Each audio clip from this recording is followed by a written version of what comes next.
Well, my worst fear was them getting off to great starts, because when they do that in this building, it's a heck of an uphill climb.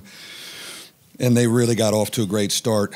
As much as you try and practice transition defense, you can't simulate how they get down the floor.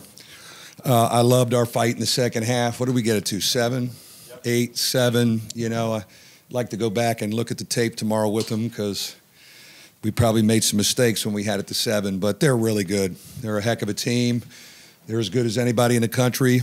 We probably learned a little bit about our group. But hats off to them, because they were really ready to play. And anytime we made a little run in that second half, somebody made a big shot again. Somebody made big shots. Mike, last week and then also tonight, what can you guys do to be better, getting a better rhythm early in the first half? Something we got to think about, our offensive rhythm. I think I would give credit to poor offensive rhythm to 2 great defensive teams that we played in a row, Wichita State and certainly these guys. But it's grueling when you got to dig out of a hole, and hopefully we can be better in first halves, so we're not digging out of a hole. What can you do to be better on the backboard? Not play Michigan State.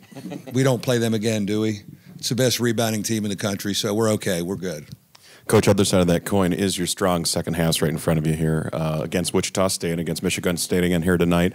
What was the key at halftime to turning this around? What did you come out intending to do? Our guys are pretty – we talked about it, of having the feel of the Wichita State game. So we knew we had a run in us. I really give our guys credit. We defended and executed to start the second half. We took a couple charges, and you're feeling, you got a shot at this thing. The difference was they made a big shot every time we threatened. Wichita State didn't. And it's first time I've been in this atmosphere. What an unbelievable home basketball atmosphere here. I've watched it on TV. They do a great job. So love our fight, love our group. We some things we got to work on and be better at. We got a couple. It'd be good to play at home. We haven't played at home for a while, so we're gonna play at home on Sunday and Tuesday. I hope our fans come out. Mike, you mentioned in the beginning of the second half, talk about the job that Jaren Jackson did on Bonzi in the first half, and how important. Was that something you talked about at halftime, to try and go in on him and drive a little more? Well, Jackson's length really bothered Bonzi early, and he's even bigger than I remembered. We recruited him. He's really long, and that length really bothered him. I give Bonzi credit that he kind of figured it out a little bit in the second half. Obviously, it helped that Jackson was in foul trouble, and he let the game come to him, and he didn't freak out because 2 shots were blocked early. But that length is bothersome, and we got to keep helping him with that, because we're going to see a lot of length in our league. He practices against the guy on our team, Jawan Durham, who's long, so he gets that look. But their length and their power in the paint was really hard to deal with. Coach, you said you learned some things about your team. What do you think you learned, and can you talk about the balance Michigan State has on offense? Yeah, we got a tough group, man. They're really poised. There was no panic at halftime. They talked about making a run.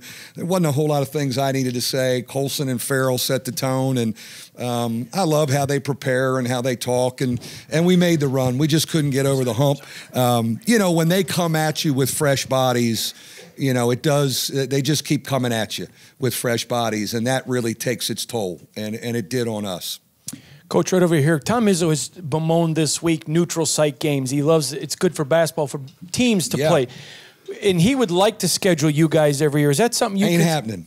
Ain't happening. Ain't happening. Right? We got 2 Big Ten games that are always spoken for. The ACC Big Ten, and maybe we'll see them again in that. And then we always play in the Crossroads. I don't need to play a 3rd Big Ten, home and home. I like to maybe get back. We're going to play UCLA next year. And again, it's a great matchup and it's an easy ride. But I just don't want to play too many Big Ten games. The other thing that's going to be interesting in non-league scheduling is both us and the Big Ten are going to 20 league games. So what's your philosophy with your non-league? I think you have to be smart and not overschedule in your non-league, because we're both going to play 20. So I'd be fine meeting them every 5 years in the ACC Big Ten. But they're a great program. They're a great measuring stick for where your program is. Mike, what do you want, or what do you feel like Pfluger, Gebben, and Gibbs got out tonight. And what do you need DJ Harvey to sort of follow up on from tonight? You know, that was a really intense atmosphere for DJ Harvey. First time in that atmosphere, and I thought he was a little wide-eyed, which I can't be surprised that I saw that. I thought he was really good in Maui, and he was really good in the Wichita State game, which was a big atmosphere. But this was a different level. We just got to keep helping him and coaching him and getting him out there on the floor. You know, some guys didn't play as well as they wanted. But, you know, you got to give Michigan State really defends, and they've got fresh guys on you. And for us, you know, I talked to our guys, you know, our schedule is so hard. We know we were going to take punches throughout this season. It's all about how you bounce back. We get to practice that now, and we're going to be in this situation again. So I don't want to overanalyze you know, we're going to start the same guys on Sunday, and let's get up and down on our home court. Mike, in the back here, you had Matt, TJ, and Bonzi all over 36 minutes. Yeah. Is that something you were expecting? I think Rex was also over 30 minutes. Is that something you were expecting coming in, or is that just kind of how the game went, trying to get back? When you're digging out of a hole and it's fragile, you know, that it may go to 30 and you have no shot, it's kind of hard to get them off the floor. Again, I thought DJ Harvey was a little bit overwhelmed, and even our young big guys were maybe a little. That's why I went to Torres of the second half, because he's a veteran. So I would have liked to keep those minutes off, but it's hard. And you know what? In big games, our main guys, you know, those four of those starters are going to play 30-some minutes. That's kind of how we've run the program. And you know, tonight it was a little overwhelming because their fresh bodies wore us out. Mike, you were asked about State's balance. I wonder what challenges they present in terms of when you're preparing for the game, kind of picking your poison on Langford, Winston, Bridges, Ward, and stuff like that. Well, I mean, the first thing you start with is, can you stop their transition? And as much as we talked about it and tried to practice it, you couldn't simulate how fast they were coming down on us. And that had us on our heels, and they could affect us offensively too. But they have a lot of different guys that can score the ball. You know, we try to help on the first possession, a little bit on Bridges. Winston hits a big one. You know, Langford hit big ones all night.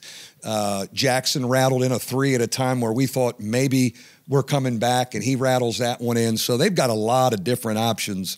And then when you put down that they can go and get you know, they can get 15, 18 offensive rebounds, that puts a lot of pressure on your defense. So they're as good as anybody in the country. And I'm glad they're not in our league. Glad we don't see them again. Mike, the matchup with Jackson and Colson, that the 6'11", 6'6", is that about, is even for a guy as a veteran and that's a freshman, about as difficult as he's going to see and inconvenient for you guys? It may be. You know, that may be the toughest guy to deal with for Bonzi Colson. Obviously, Duke has size, but I don't know if they have active length that can move their feet like Jackson does. You know, that was a whole different level. I think he was a little shocked that he couldn't get his shot off there. So, again, we're not going to see that much, you know, the rest of the way. I give him credit that he figured out how to get inside on some other guys and get scoring for us. But that was really hard early. You know, we couldn't get Farrell and Colson going early.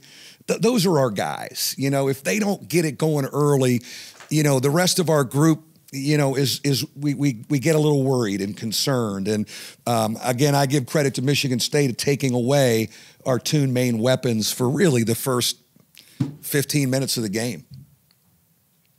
Thank you.